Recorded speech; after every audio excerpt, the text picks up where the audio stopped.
barangkali mungkin persoalannya tidak serumit ini.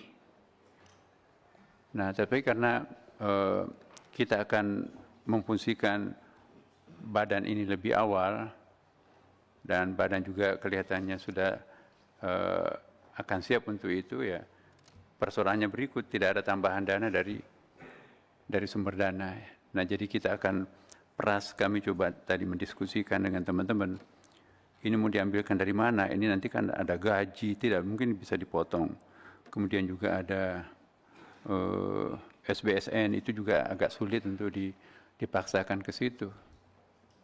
Nah, jadi karena ini adalah sudah malam seperti ini, kami agak sulit untuk berkomunikasi dengan pemerintah yang lain.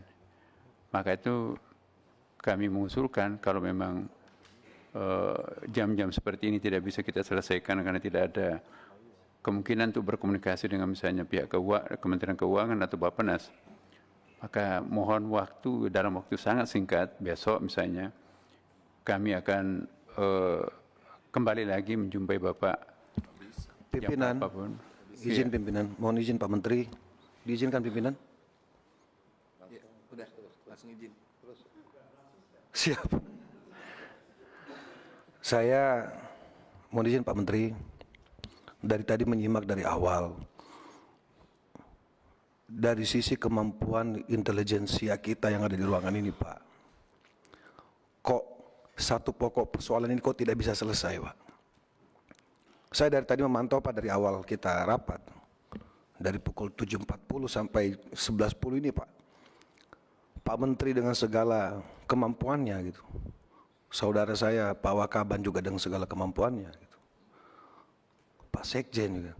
Kok persoalan ini begitu rumit Pak?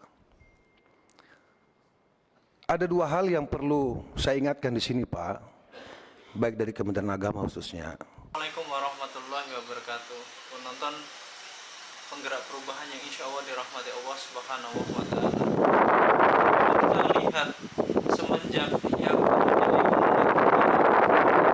Presiden Jokowi di masa akhir-akhir jabatannya, itu sangat-sangat harus perlu diaudit, karena 3 tahun saja kekayaannya naik hingga 180%. Artinya dana-dana atau anggaran-anggaran yang digunakan untuk keperluan haji dan lain sebagainya, itu kenapa bisa rumit, bisa menjadi chaos saat rapat parlemen. Menteri Agama baru yaitu Nasaruddin Umar yang ditegur atau diinterupsi oleh Sigit Purnomo menilai dana haji ini kok sangat rumit aturannya, peraturannya sangat rumit. Artinya ini perlu dilihat terkait kemenang yang sebelumnya. Kenapa bisa serumit ini? Ketika anggaran itu sudah ada, padahal ini kan masalah ibadah, kenapa dipersulit?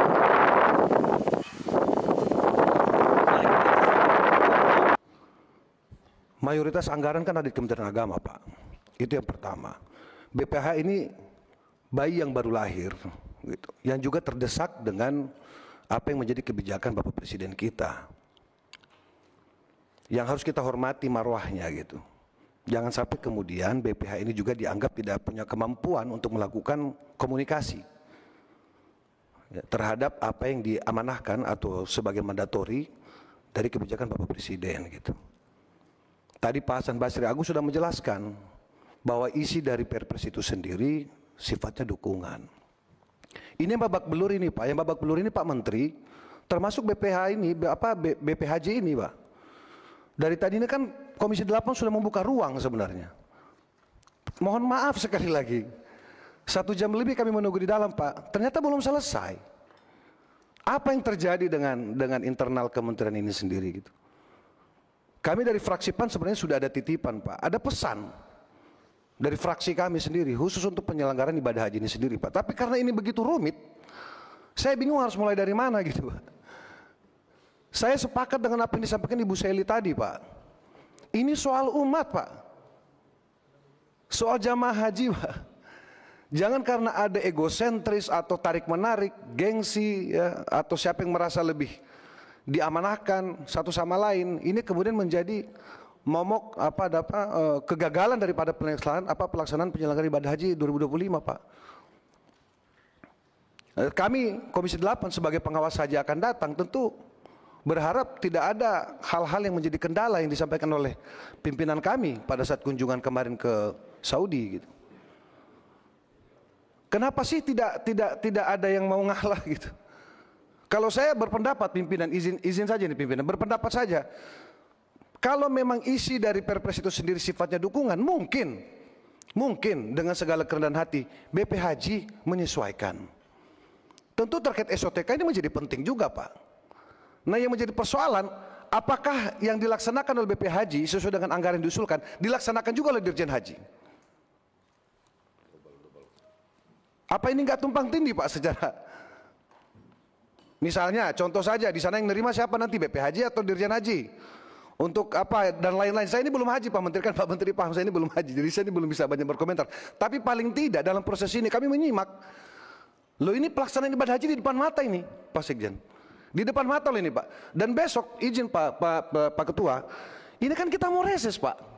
Dapil kami ini kan tidak semua di Jakarta. Ada yang dapilnya di Sumatera Utara, ada yang dapilnya di Aceh, ada yang dapilnya mungkin di Papua dan seterusnya, Pak Ahmad. Bagaimana, Pak Ahmad? Nah, kami juga punya kewajiban penting untuk melayani masyarakat kami di reses nanti, Pak. Nah, luar biasa tadi pimpinan sudah menyampaikan, kami harus mengalah dalam tanda petik ini hanya untuk menyelesaikan persoalan yang menurut saya sebenarnya tidak rumit ini. Ini persoalan tidak rumit, Pak Menteri. Tinggal Pak Menteri perlu ketegasan. Dan Pak Menteri kan diberikan kewenangan oleh Pak Prabowo. Laporkan langsung kepada Bapak Presiden. Saya yakin sekali ini tidak ada yang jadi soal ini, Pak. Bapak bertanggung jawab penuh. Bapak sampaikan saja, ini Bapak tegas saja, BP Haji kau sekian anggaran kau, selesai. Dirjen kau laksanakan ini, BP Haji kau laksanakan ini gitu. Nggak ada yang tumpang tindih ya. Nah, persoalan nanti 2026 baru nanti BP Haji intervensi.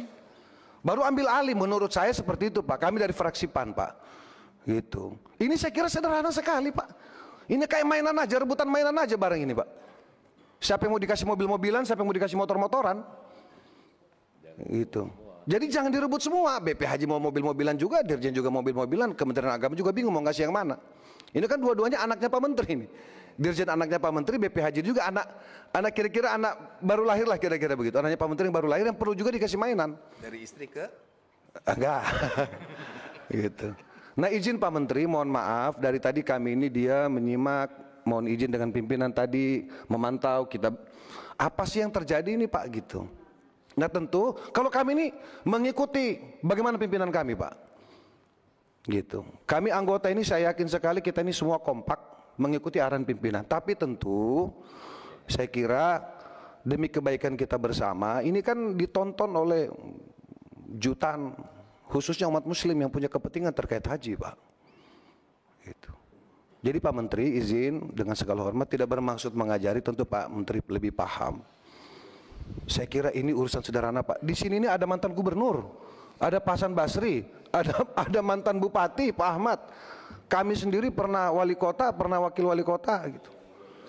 Yang sudah pernah berurusan juga dengan persoalan ini, Pak, di tingkat daerah gitu. Nah, kami berharap Pak, khususnya Wakaban saudara saya gitu. Cobalah ini disesuaikan dulu gitu. Jangan sampai kemudian jamaah yang menjadi korban, Pak. Gitu. Jangan sampai kemudian hal-hal yang menurut ya, masyarakat. Pak Sigit cukup? Cukup pimpinan. Terima kasih banyak pimpinan. Mohon maaf Pak Menteri. Wassalamualaikum warahmatullahi wabarakatuh. Saya kira ide-ide cerdas